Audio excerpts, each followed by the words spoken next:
Good evening, welcome to YK network. నేను మీ అనూష.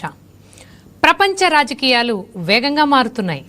ఒకవైపు యుద్ధాలు, మరోవైపు ఆర్థిక ఆంక్షలు, ఇంకోవైపు టారిఫ్లతో దేశాలను ఒత్తిడికి గురి చేసే పవర్ పాలిటిక్స్ నడుస్తున్న సమయంలో భారత్ మాత్రం మరో మార్గాన్ని ఎంచుకుంటోంది.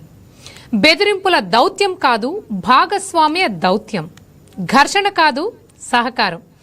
అదే సందేశాన్ని ఆస్ట్రేలియా వేదికగా మరోసారి ప్రపంచానికి వినిపించారు ప్రధాని నరేంద్ర మోదీ. దాదాపు 12 ఏళ్ల తర్వాత కుదిరిన పౌర అణు ఇంధన ఒప్పందం ఇప్పుడు కార్యరూపం దాల్చుతోంది. అణు విద్యుత్ ఉత్పత్తికి అత్యంత కీలకమైన యురేనియంను భారత్కు వాణిజ్య ప్రాతిపదికన సరఫరా చేసేందుకు ఆస్ట్రేలియా ముందుకొచ్చింది.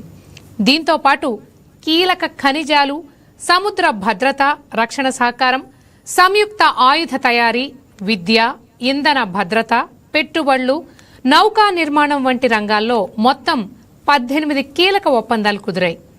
2047 నాటికి 100 గిగావాట్ల అణు విద్యుత్ లక్ష్యంతో ముందుకెళ్తున్న భారత్కు ఇది వ్యూహాత్మకంగా అత్యంత కీలకమైన ముందడుగు. ప్రపంచానికి కావాల్సిన సందేశం కూడా ఇదే. యుద్ధాలతో దేశాలు బలపడవు, విశ్వసనీయ భాగస్వామ్యాలతో బలపడతాయి. సరిహద్దు ఉగ్రవాదంపై రాజీ పడబోమని చెబుతూనే సమస్యలకు చర్చలే పరిష్కారమని మోదీ స్పష్టం చేశారు. పెట్టుబడిదారులకు భారత్ తలుపులు తెరిచింది, ప్రపంచానికి సహకారం చేయి అందించింది. ఇండో పసిఫిక్లో శాంతి భద్రతకు కట్టుబడి ఉందని మరోసారి చాటింది. ఈ నేపథ్యంలో ఒక ప్రశ్న ఇప్పుడు ప్రపంచం ముందుంది.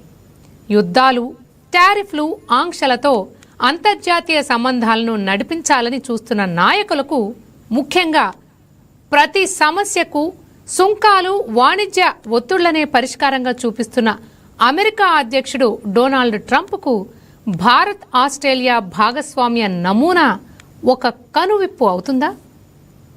పవర్ ప్రదర్శించడం కంటే విశ్వాసం గొప్పదని, ఒత్తిడి కంటే ఒప్పందాలే శాశ్వతమని ప్రపంచానికి భారత్ చెప్తున్న సందేశం ఇదేనా? ఇదే మన డిబేట్ అంశం ఈరోజు.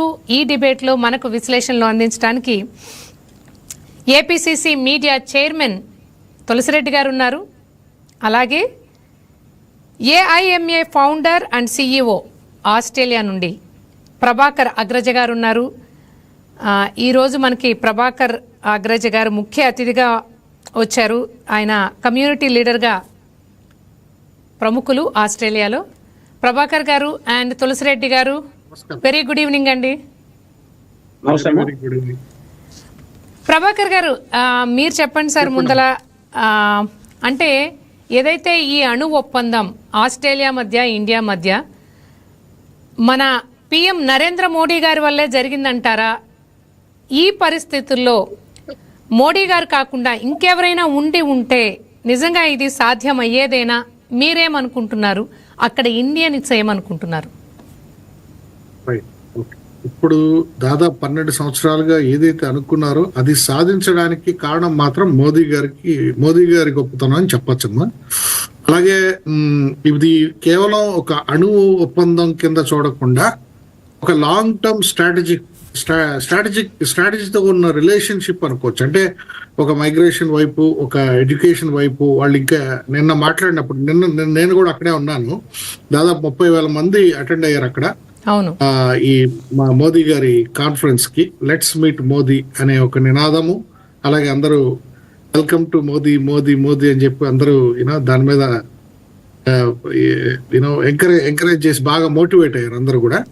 అలాగే ఎనర్జీ ఈజ్ వన్ థింగ్. అలాగే డిఫెన్స్, టెక్నాలజీ గురించి కూడా మోదీ గారు చెప్పడం జరిగింది. అంటే టెక్నాలజీతో మనం ఏమేమి చేయొచ్చు అంటే in terms of rupee as a cloud technology use చేసి మనకి ఓవర్సీస్ ఉన్న అసెట్స్ ని మనం ఎలా భద్రపరచుకోవచ్చు, ప్రవాస భారతీయులుగా మీరు ఎక్కడెక్కడో సెటిల్ అయినా కూడా మీ అసెట్స్ ఎలా జాగ్రత్త పరచుకోవచ్చు అనే దాని మీద కొంచెం మాట్లాడడం జరిగింది.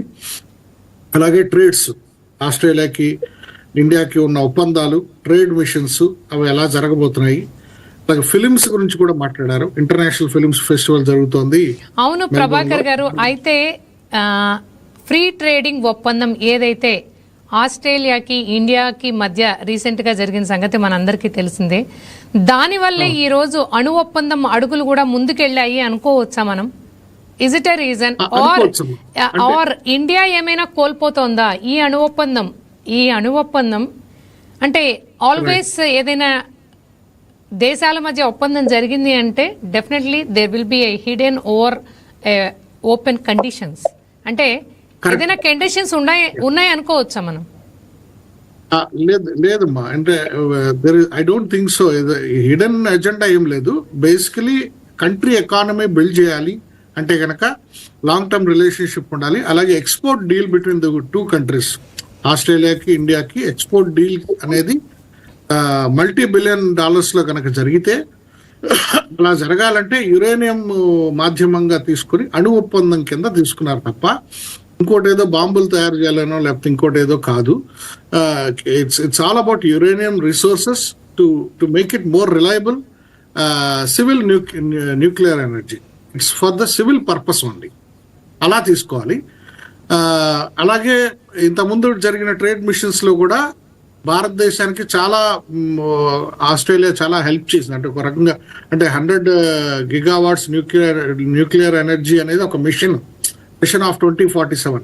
అది మనందరం విన్నాము, చూసాము, అదంతా ఓకే. దానికి అడ్మినిస్ట్రేషన్ ఎంత ఏర్పాటు చేసుకోవాలో, అలాగే బిట్వీన్ ద కంట్రీస్ ఎంత కోఆపరేషన్ ఉండాలో, పవర్ కెపాసిటీ ఎలా ఉండాలో, ఇవన్నీ గవర్నమెంట్ వారు చూసుకునే విషయాలు. ఇవి పక్కకు వస్తే కనుక పార్ట్నర్షిప్ లో డెఫినెట్ గా టెక్నాలజీ వైపు ఎక్కువ చూస్తున్నారు. మైగ్రేషన్, ఎడ్యుకేషన్ వెల్కమ్ చేస్తున్నారు. ఇంతకాలం ఆస్ట్రేలియాకి ఎక్కువగా అంటే ఎడ్యుకేషన్ వైపు మొగ్గు చూపలేదు. అమెరికా మిగతా వివిధ రకాల దేశాలకు వెళ్ళారు కానీ, బట్ ఈసారి ఇంకా పోను Australia will be the number 1 country for migration and education అని చెప్పుకోవచ్చు. అంటే నిన్న జరిగిన మోదీ గారు చెప్పిన సంభాషణని బట్టి చూస్తే అలా అనిపించింది నాకు, మై ఒపీనియన్.